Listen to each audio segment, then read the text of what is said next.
Welcome to our special edition of the weekly string webinars. We have a very special guest with us today.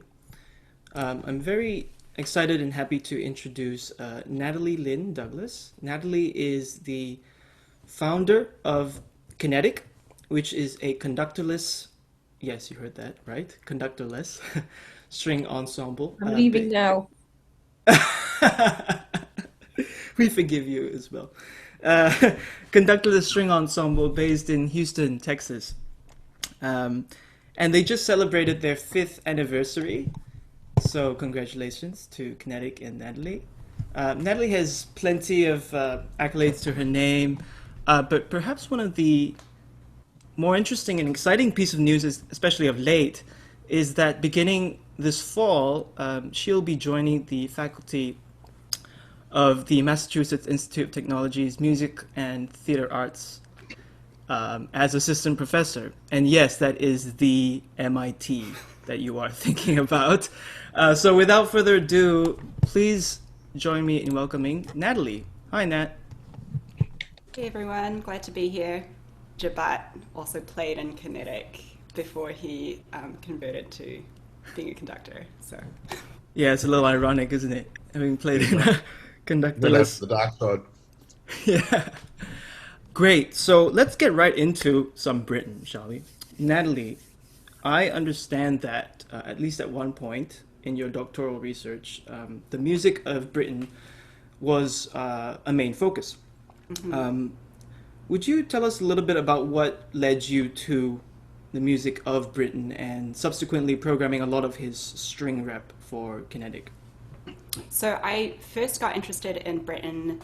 I'm a violinist, and I got interested in him by playing his violin concerto, which at the time was not performed very much. It might have changed now since his centennial. He's gotten a lot more attention, but I just thought it was a really fascinating piece. And when I moved to Houston and I started Kinetic, Britain's string music was what I was most drawn to, and I think a big inspiration for starting my ensemble. Our programmatic mission is to showcase underrepresented, diverse and newly composed classical music, mostly of the string repertoire. And I felt like Britain was a really good place to start. For me, there's two things that I think is really consistent in Britten's string writing. The first is he tends to have very articulate and really specific articulation. So if you look at the score, it's just very detailed how he wants things articulated. So there's something about that that is really percussive to me. And in a string orchestra setting, I think you can just bring out so many interesting textures. And the other thing I think that is always present is his focus on string resonance. So huge focus on using open strings or harmonics, and I think you'll find that a lot of his music written for strings chooses keys that really suit that. So you're going to find a lot of like in D or in A or something like that, so that he can really take advantage of the string resonance. I think the Simple Symphony is a perfect example, a great introduction into his string writing. And yeah, maybe just as a string player, I just think there's something really fascinating there. There's, of course, his like operas and other music are really interesting and popular, but for me, I think his string music is just something really special.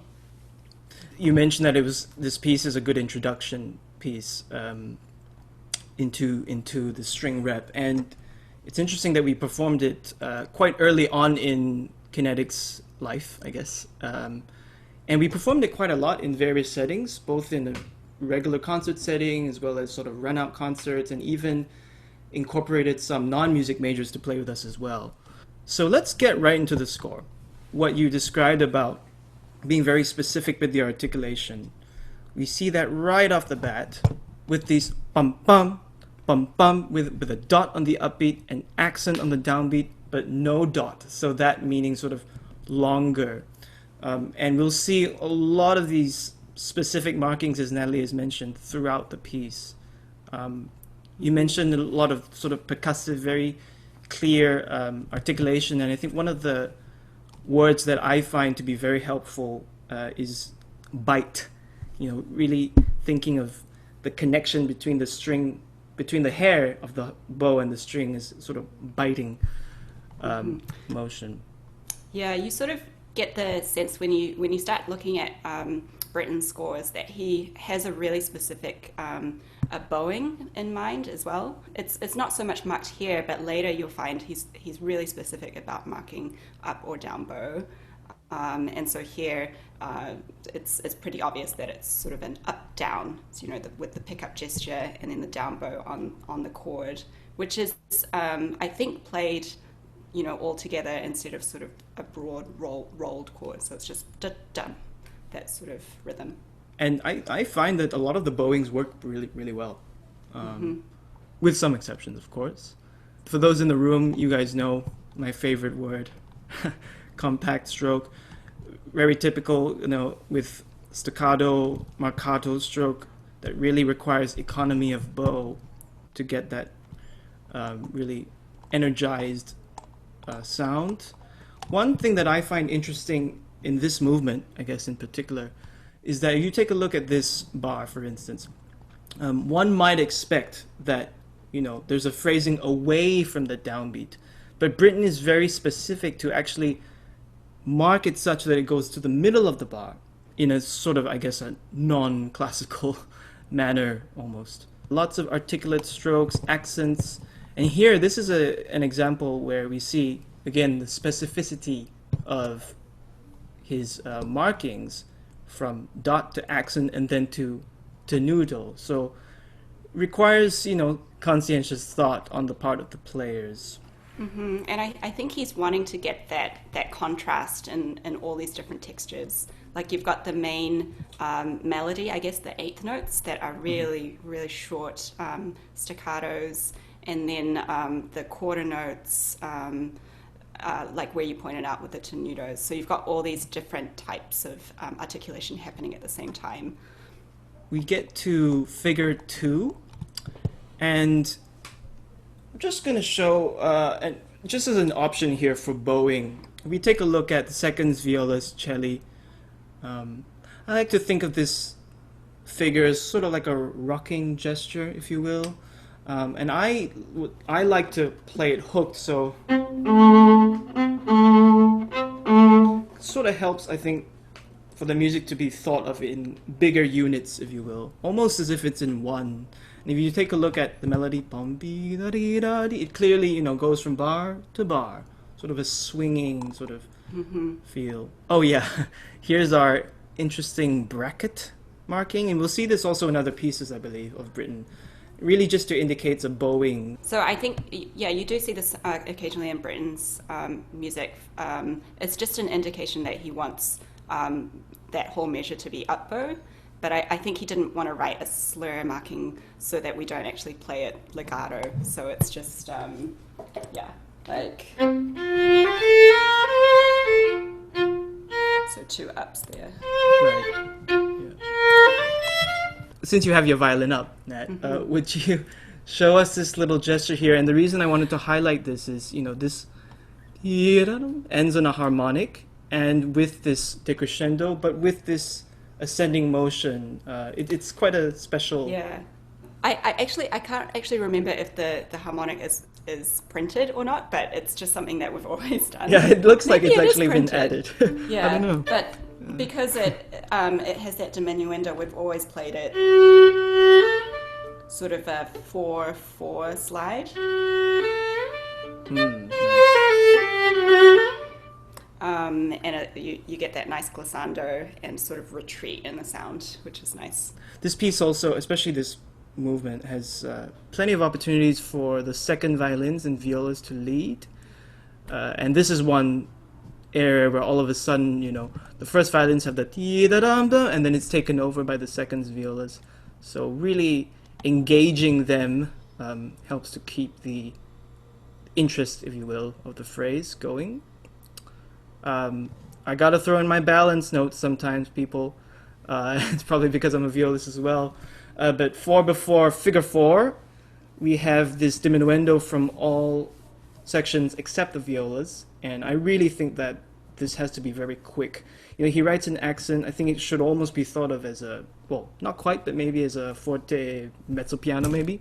So very quick decay on that to really allow the violas to come through. They're quite low in the register as well. Here at 4, we have our favorite Kyle, the wedge strokes, and as most of you know, I like to think of this as kind of a vertical stroke with a bit of a flatter hair, and keeping again very close to the string. You know, it's pianissimo, but it has to be sort of, you know, like fireflies, if you will. Mm-hmm. It's like sort of picky. It's the same melody as the beginning. Right, at the beginning we had mezzo forte. But maybe because it's pianissimo, maybe he felt like he needed that extra marking, so we didn't soften. I don't know. For me, it works really well, sort of mid bow, so not too low. So if you're too low, it sort of gets a little too round. But if you're up here. And it's also a bit riskier too, what you just did, which I think in a way is actually kind of the point. Both times that it happens, you can get quite a lot of height, like Jabat says, like very vertical. So it's like not too much bow. If you use too much, it's going to get too round. But if you sort of rely on the height a little bit, it gets that really fun percussive texture. Totally. This happens throughout this whole section. This plus sign here really just indicates a left-hand pizz. This is coming from Arco, and there being no rest. He just throws in an open E string left-hand pizz there. Nat, do you want to just show that real quick? Sure. So the Arco goes, and then you basically just use the last finger that you were on to pull the E string. Otherwise, you would have to go. It's a little bit too fast to do that, so he's very kind, I guess, to do that, because not every composer.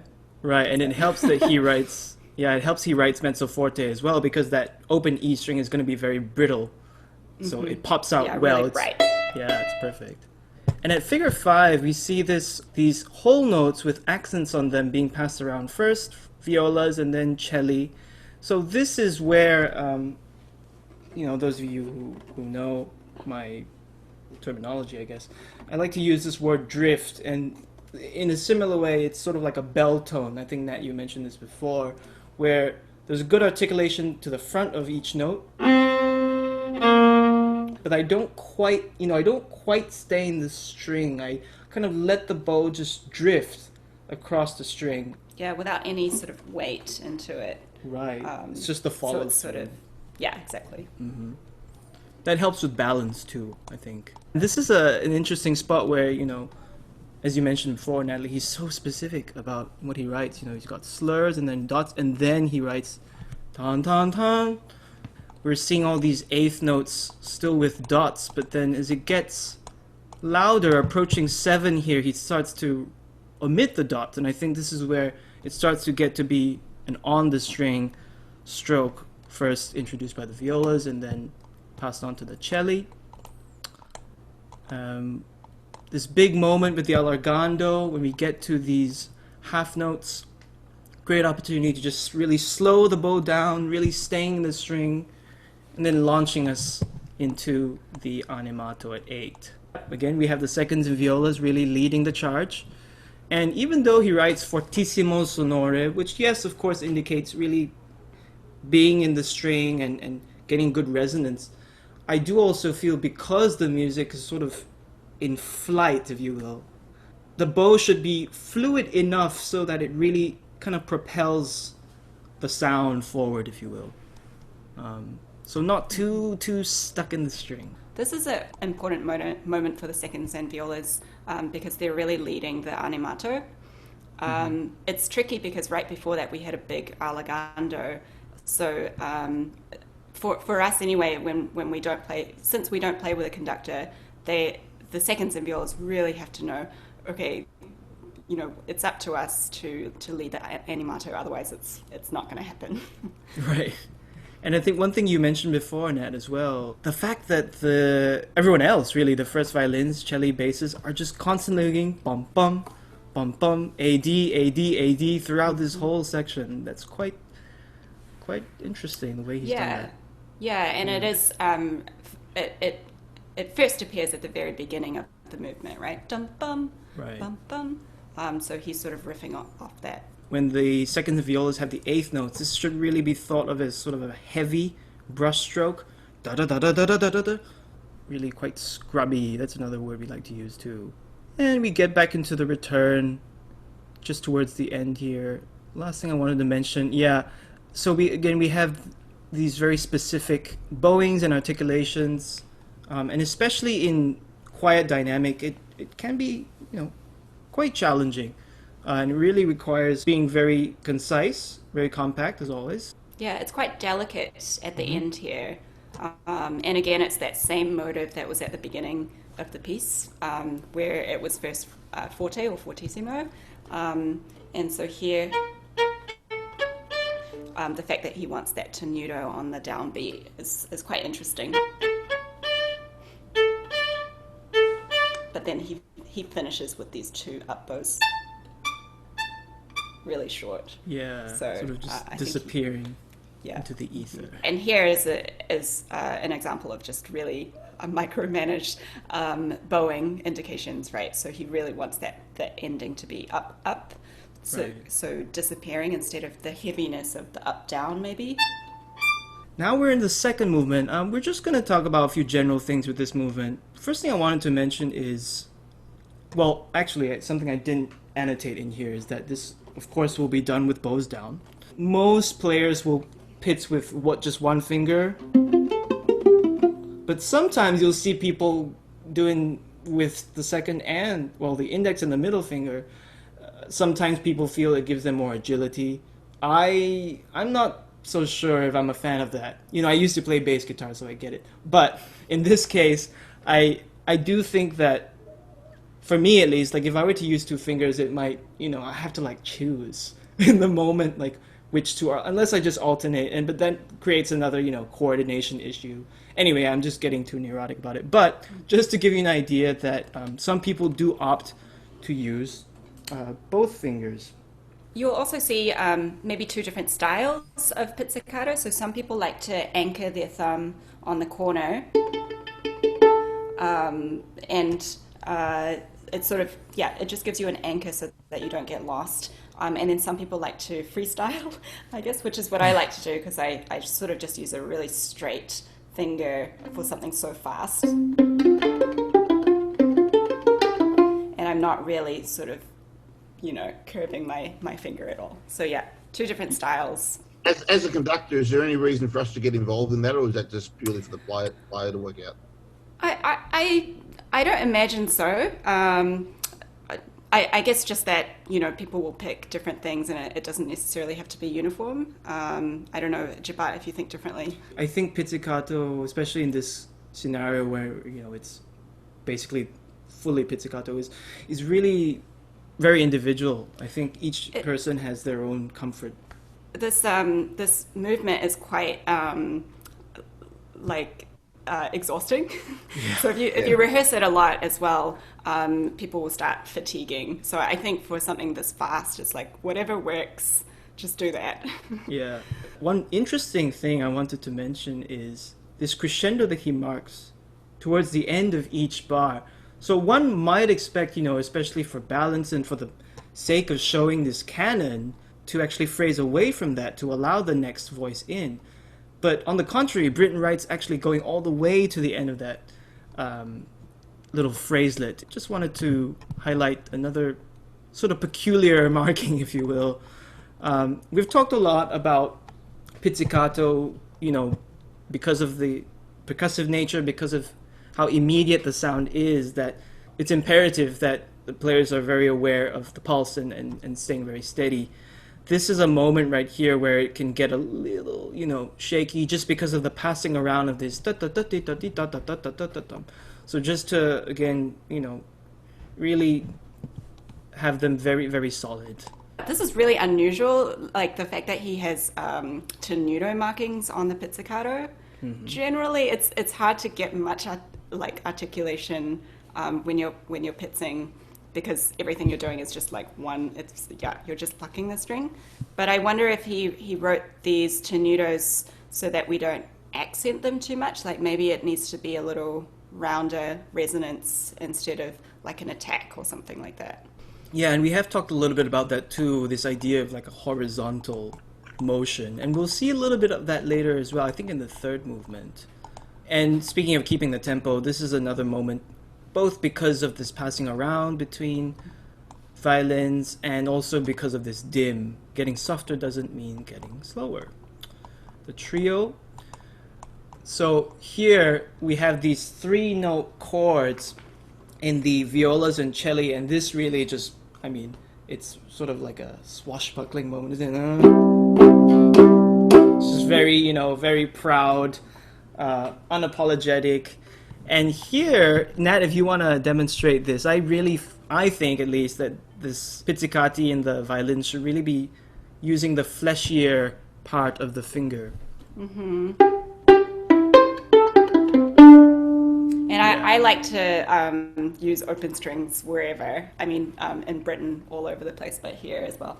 Like the lower strings are just doing these open string pizzas, basically, with their Absolutely. lower two strings. Yeah, so... Yeah. Oops. And actually, when they join on that open D, they're also playing all open strings, so it works. Right. I think it works perfectly. Yeah. Towards the end of the trio here, he's very specific about writing all open strings on these big chords, and this is a point where, again, we can really use this horizontal motion, really having the sound almost bleed into the rests. And with this lunga, this really long fermata, also really depending on the acoustic that you're playing in, I think can be just really held for a long time and really waiting until that sound dissipates. And Jabat, you had mentioned the going into the rest. So I think with these slur markings into the rest is probably just an indication not to dampen the strings. So just really waiting for the ring to clear before moving on. Let's move to the third movement. Love this movement. Nat, do you want to tell us a little bit about this? We were talking a bit about the bowing and how it's really important to sustain the down bows. Yeah, it's a little bit of an awkward bowing. So he doesn't have any markings here. So I think if you're just following what's on the page, it would be a down, up, down, and then a long sustain. So.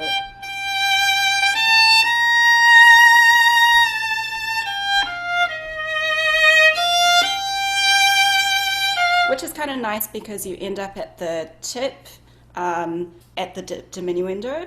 The thing that's tricky is that little quarter note up bow.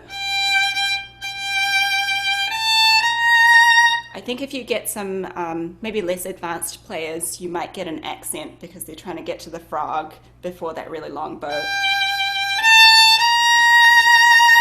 So I would just be careful about that potential accent moment.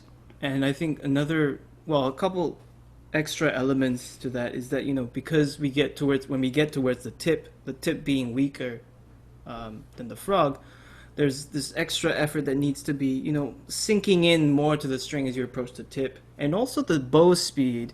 I think what helps with the connection of the da-di is if that the bow speed sort of increases just a little bit before that change to the A. That can help with the connectivity, if you will. You mean from the B flat to the A? From the G to the A? Okay, yeah. Yeah. Yeah. So it's sort of...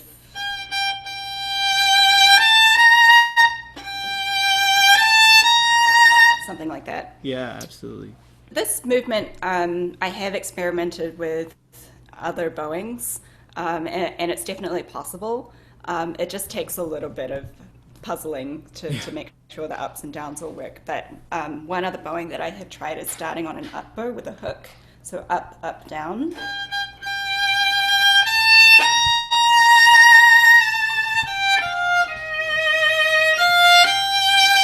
Which I guess you could say is just, it's easier. So maybe it's not as laborious as what Britten wanted. But that's another option. I wanted to pose the question, I suppose, about this pizzicato here in the basses. Usually when we have low pizzicato in the bass, especially if they're structural points, we like to have them, quite deep, round sound. But might not always be interpreted as such, and especially because if we look at the celli, they have this, octave motion. They join the basses on the low G, on beat 3, with an accent.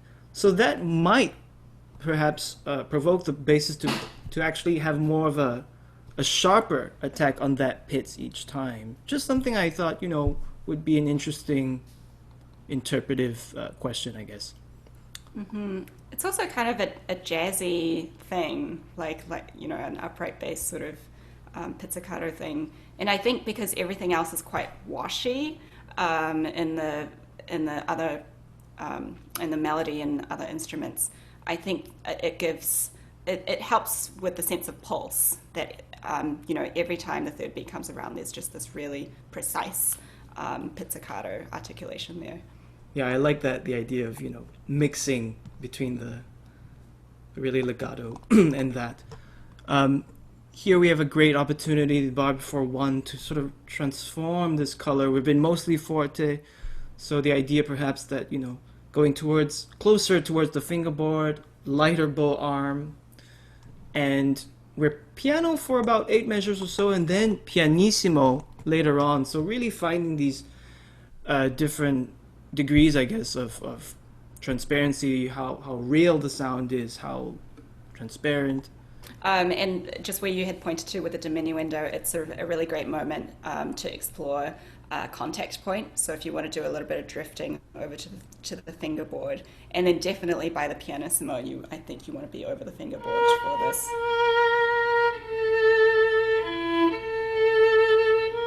Just a really delicate with whispering sound. Absolutely.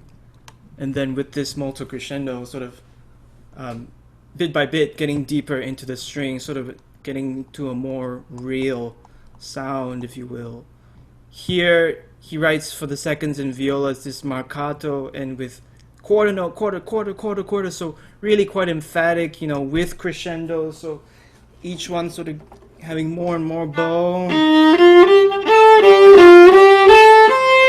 Sorry, I have this in the way, but you get the idea that it's very, each note is very deliberate, if you will, leading us into this. Mm-hmm. And it sort of seems natural to do just a little bit of slow down at the end of there. I know it's not marked in, but it does feel nice to do it. The basses would really have to be really locked into that as well. Well, not just them, but I guess especially because they're pitzing. But yeah, I totally agree. It lends itself to that. I highlighted this chord here, 4 before 3, just because, it's dissonant, there's a lot of pain, anguish, and I think that can really be achieved with, quite a lot of vibrato to highlight that. And in addition to that, we then have these appoggiaturas, these suspensions in the first violins, and he marks them with tenuto, so perhaps then that can be also highlighted by use of vibrato. Would you agree, Nat? Yeah, I think so. Yeah. Sure. I'm not sure if he wants space between the first and second note, or if I'm not exactly sure what he wants there. Yeah, I feel like it's more of a lean. Yeah. Mm-hmm. Yeah. As I've mentioned before, perhaps given the fact that string players, in an orchestra, they always play, they have somewhat large sections, so there's this sense of comfort of, having entrances together, releases together. So this is a moment where, we have the seconds holding on while everyone else cuts off. So just a conductor moment, I guess, to really, hang on to the seconds before continuing on here into this next section, which I just love. I really think it's sort of like a lullaby. And on the topic of vibrato, we have this pianissimo, a little bit of crescendo, espressivo in the violoncello, which I think can really be, just by the use of vibrato, just a bit of a warming of the sound into that downbeat. Nat, would you want to talk about this little motive here? Yeah, so the first violins are just doing this accompaniment thing, so... and you've got this up bow marking, so probably at the tip and sort of shying away as you shift or go to the top note. Yeah, it's sort of like a question. Yeah, it is. Yeah. And he does write simile, although later on, when the melody opens up a little bit, I do just do it as it comes. So, but you can certainly keep doing the ups. Sure. The other thing I wanted to mention at the beginning of this this new section is the bass Pitts is now on the downbeat. So before it was on the third beat, and now it's on the downbeat. So it's a little bit more square or predictable.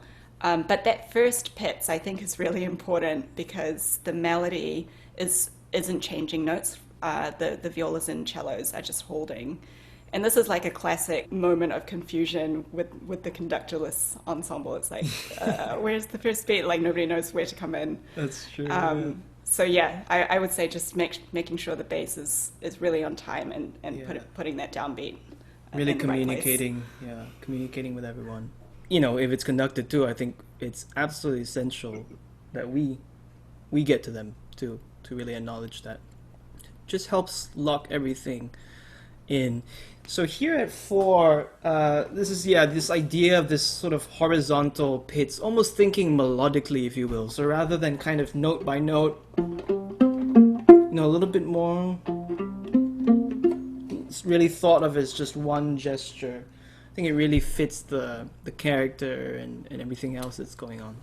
Yeah, would you say that since he's got that tenuto, is like the downbeat kind of the more important emphasis, and then maybe it comes away a little bit? Or? Absolutely, yeah. Sorry, I didn't demonstrate that very well, but you're right.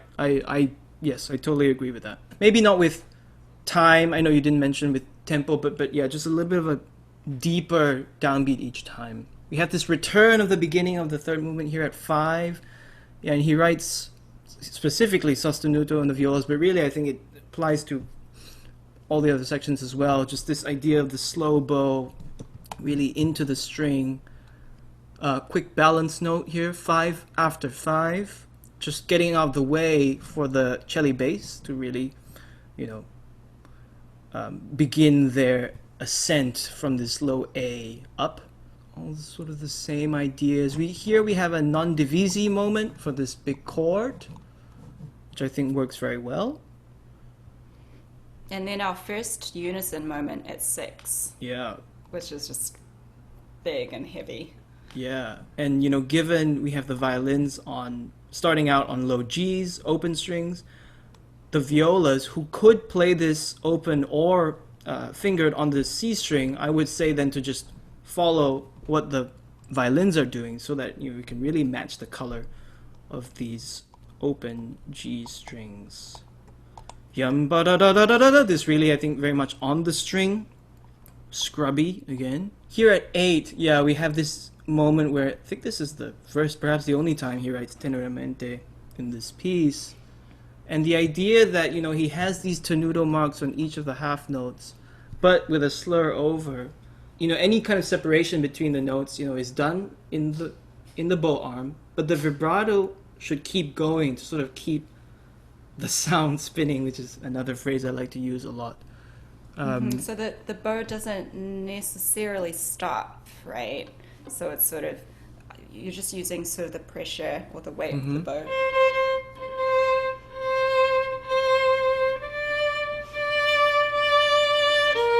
The weight of the string to articulate those notes.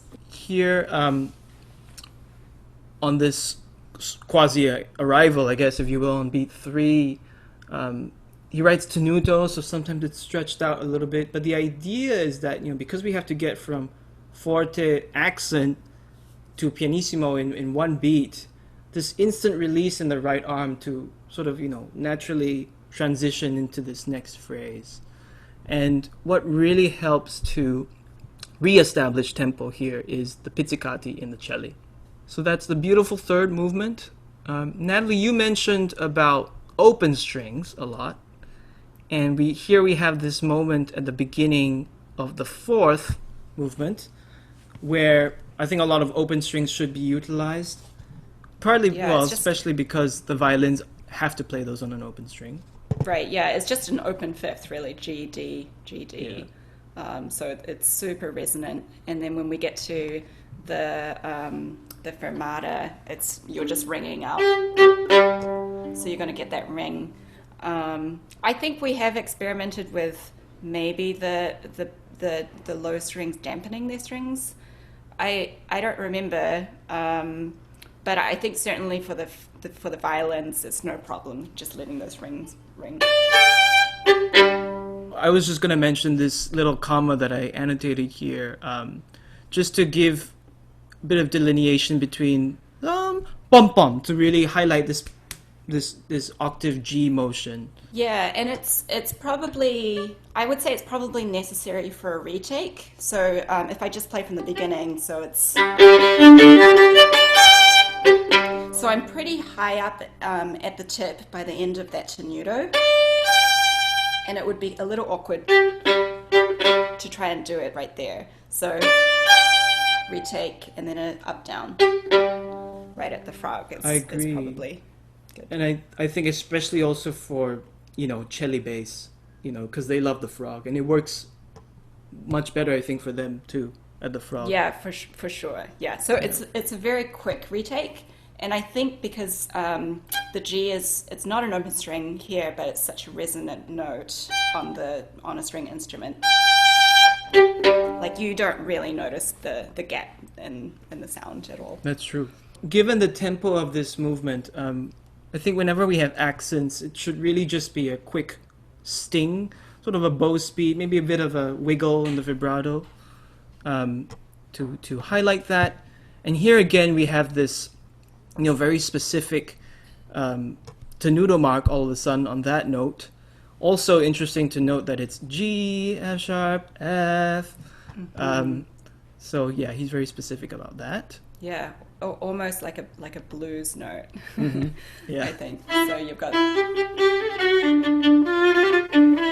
I don't know how. Yeah, it depends how melodic you want to play it, but. Right, it's a cool little feature that I think is definitely worth bringing out. Here at 2 with the seconds, going, with the eighth notes, folks in the room know I like to use this idea of contracting and expanding with the bow. So, really with the shape of either diminuendo or crescendo, really using more on crescendo and more bow, and less bow, depending on the shape. Mm-hmm. And here it's really just supporting the melody, right? There's forzandos in the shape of that contracting and expanding. So yeah. Just a quick note about keeping tempo. Again, considering we have diminuendo, we have switching between eighths to quarters. Just for the players to be really really on top of that. You can sort of catch them off guard sometimes. Here at 3, at least in my opinion, I think is a moment to really enjoy this sort of transparent, perhaps pure sound. And again, I think what can help with that is just having a really fluid bow in the melody here. So not too into the string. It is piano anyway. But this idea again of keeping the bow quite fast, I guess, is my point.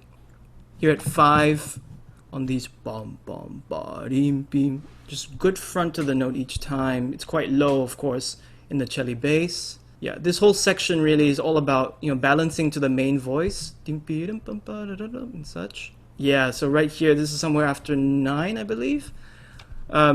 He specifically writes an open string for the cello, and they're all alone for this bar. So to really just, go crazy, I think is totally fair game. After all, there are plenty of open strings, especially in this movement.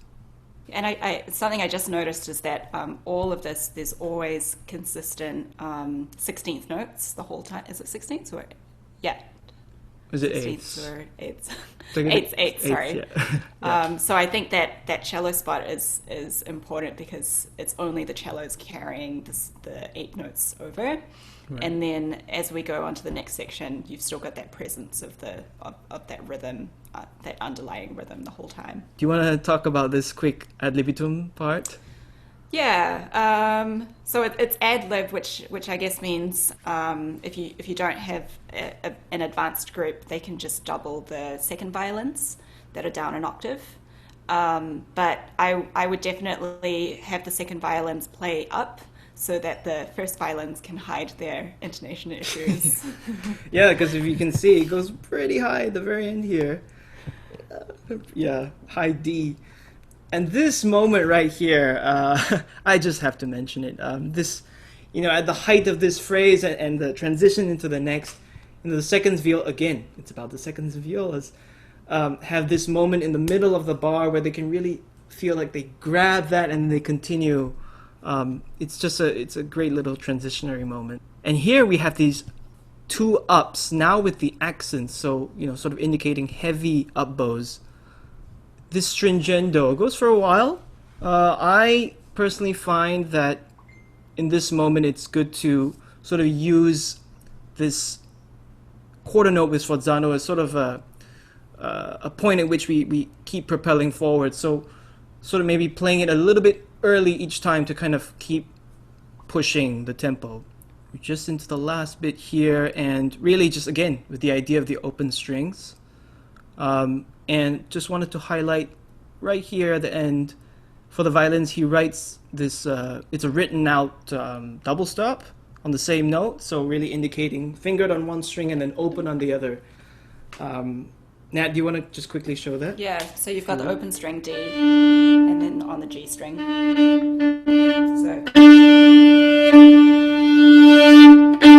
yeah, something like that. Really gets more overtones going, I think. I was just going to say, at the very end, it's for me personally, I like to show just a little lift before the very last note, but yeah,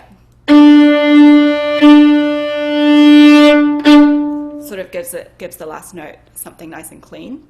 But I could definitely see it the other way as well. Yeah, we were watching Hamilton the last night. Yes, and we were saying I was too. So many of the numbers end with this bam, right? Which is so typical. And yeah, I guess in a way this is kind of similar to that. Before I open it up to questions in the room, Nat, I wanted to ask you, you've had a lot of experience as a soloist. You've done a lot of competitions. You've played obviously a lot of chamber music, small and large. You've taught a lot. But you've also led orchestras from the concertmaster chair. I was hoping if you could give some advice, especially to non-string playing conductors, in terms of how to get the best out of their string section. Yeah. So my most recent experience is of course with Kinetic, which is leading, I guess, as a concertmaster, but more just as a leader and playing without a conductor. I think maybe it's similar to being in a traditional concertmaster position, in that I think my role is very much helping the section take responsibility and feel ownership of their part. So of course in a conductorless setting, it's really vital that everyone is really paying attention and doing their part to be part of the ensemble. Otherwise it just doesn't work if people aren't sort of committed all the way. So I think there's also a bit of freedom in terms of artistic decisions in a conductorless ensemble, in that anyone is able to sort of contribute, different ideas that they want to try. which I realize is not practical in a setting where there's a conductor and a full orchestra. But I think, yeah, just something about letting the musicians feel that they're involved in the rehearsal process instead of simply being told what to do, I think is super important in allowing the musicians to really feel ownership of the musical product. That's been my main sort of observation with the conductorless orchestra and why I enjoy it so much. But I think a lot of the things that we do certainly apply to the traditional orchestra as well. Absolutely, and I think this idea that you mentioned about giving ownership to the musicians, because at the end of the day, it's a collaboration. It's just large chamber music, whether or not you have a conductor. I believe so, and of course the balance just shifted a little bit. At least from my point of view, it's always collaborative in nature. I've always also really valued when the conductor sort of defers to the concertmaster if there's sort of a question about, a string question. I think that's really helpful if the concertmaster has some sort of role in the direction that they want to sort of take the string section. So that's really good as well. Them also knowing the orchestra best.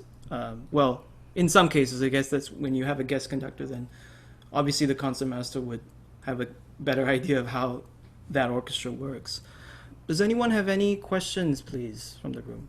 I have a question about the notation. Sometimes, maybe on page 9, he's connecting some quarter notes. Sometimes he's writing a bridge over 2 quarter notes or 3 quarter notes.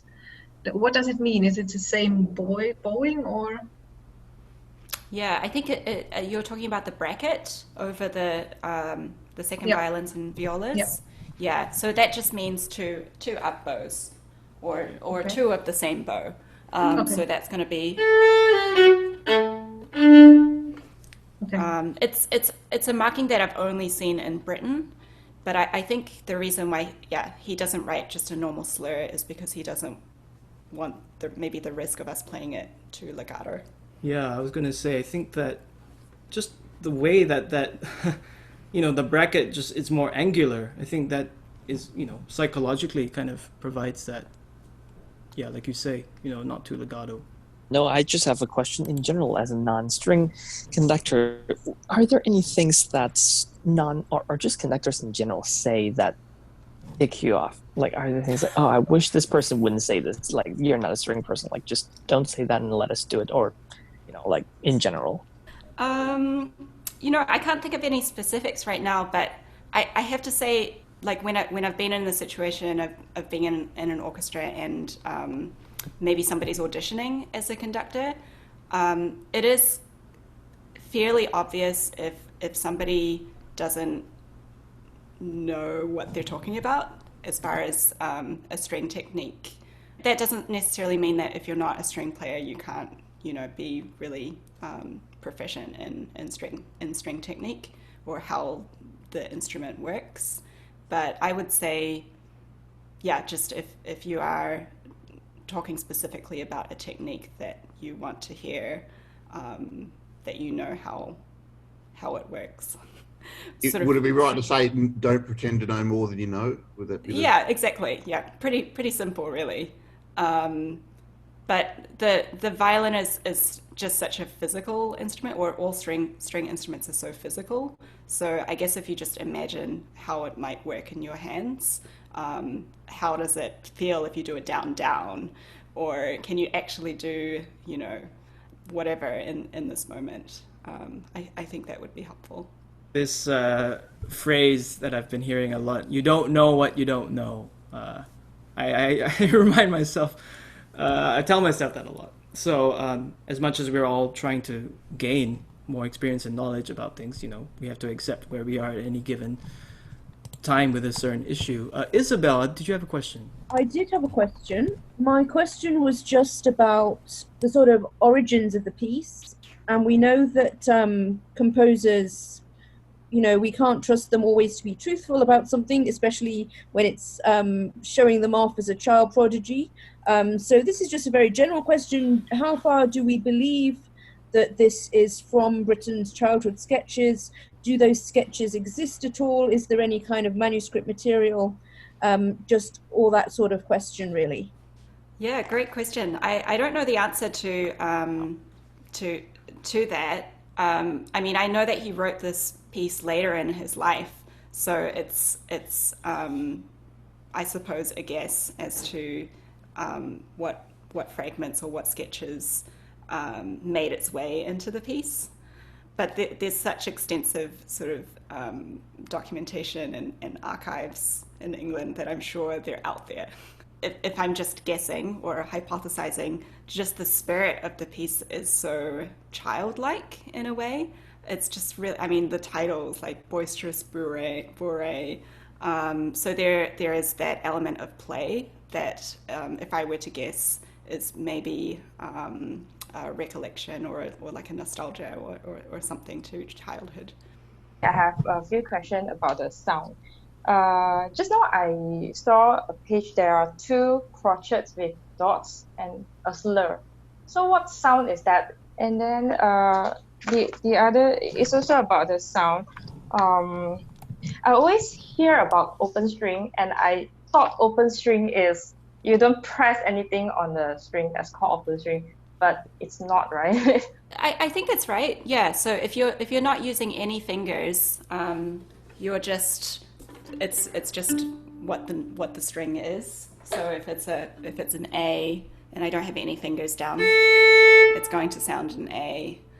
So you've got on the violin it's G, D, A, and E. Yeah. So if you put Because any just now- fingers down, Yeah, sorry.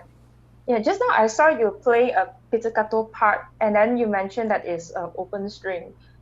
oh, okay. So it might have been a place, just one note where you can choose to do an open or a stopped.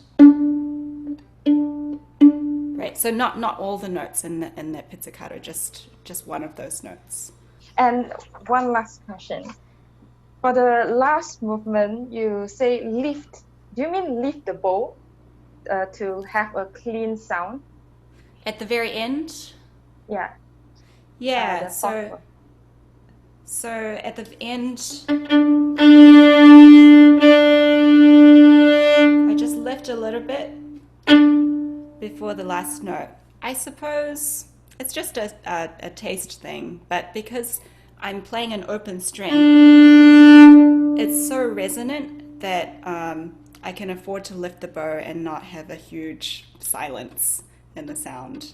So, and because the last note is a sforzando, I suspect he wants something like almost like a drum sound, right? Like Jabat said, like a snare drum or something. So I like just to start from, that kind of sound. Otherwise it would sound like, which is fine as well. It's just different. Thank you again so much for being with us today, sharing your wisdom, your knowledge, your experience. And all the best at MIT. Thanks. Yeah, happy to do this, and hopefully I can be back sometime. Yeah, it'll be great. Great. Thank you everyone so much for tuning in. Those of you tuning in, Congratulations. Thank you. Thanks. Thank Bye. you. Thank you so much. stay tuned about next week, people. Thanks about. Thanks everyone. Thanks, Bye. Thank you.